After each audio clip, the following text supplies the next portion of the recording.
How does someone who admits raping a 14-year-old get no jail time? White privilege. You may not be aware if you have it, but you sure as hell know if you don't. Let the headline sink in.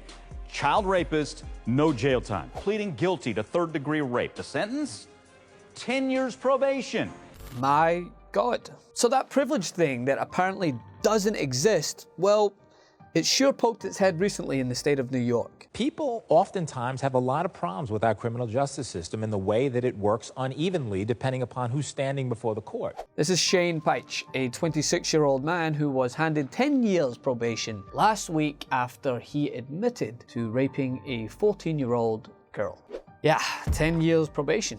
The judge reportedly said because he had no prior arrests and there was only one victim, the sentence was appropriate. So, rape isn't so bad if it's only one time? Man, in terms of excuses, that's right up there with the whole Brock Turner was only after 20 minutes of action line. And let's keep in mind where this sentencing, if you can even call it that, occurred. New York. The same state that oversaw the death of a young black man by the name of Khalif Browder, who was sent to Rikers Island for 4 years without trial over a backpack he never stole. Spent 1,110 days behind bars, more than 800 of those in solitary confinement. You're supposed to be innocent until proven guilty, but the way the system is you're guilty till proven innocent. Okay, so on its own, this case is bad enough. Like, I don't care if you're just a one-and-done rapist. You should be behind bars, not be given a $375 fine plus a $1,000 special sex offender registration fee, and then sent on your merry way. There are millions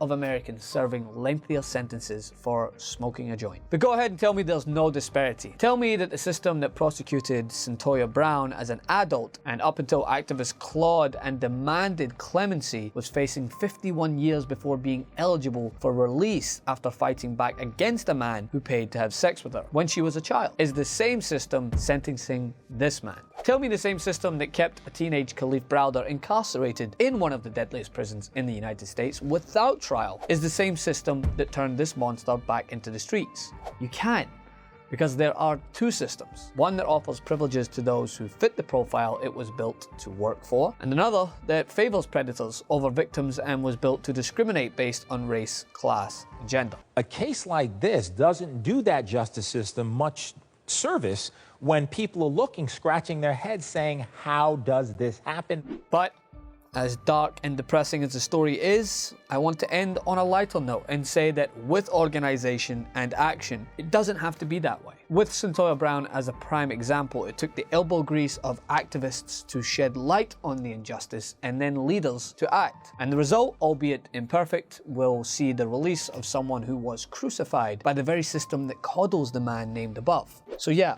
be outraged, of course, but be active in your pursuit of equality and shedding light on the injustice.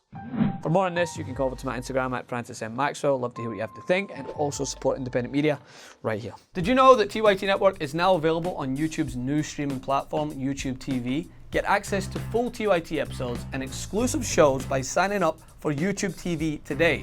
All new subscribers get a 7-day free trial, so head over to youtube.tv and search for the TYT Network channel.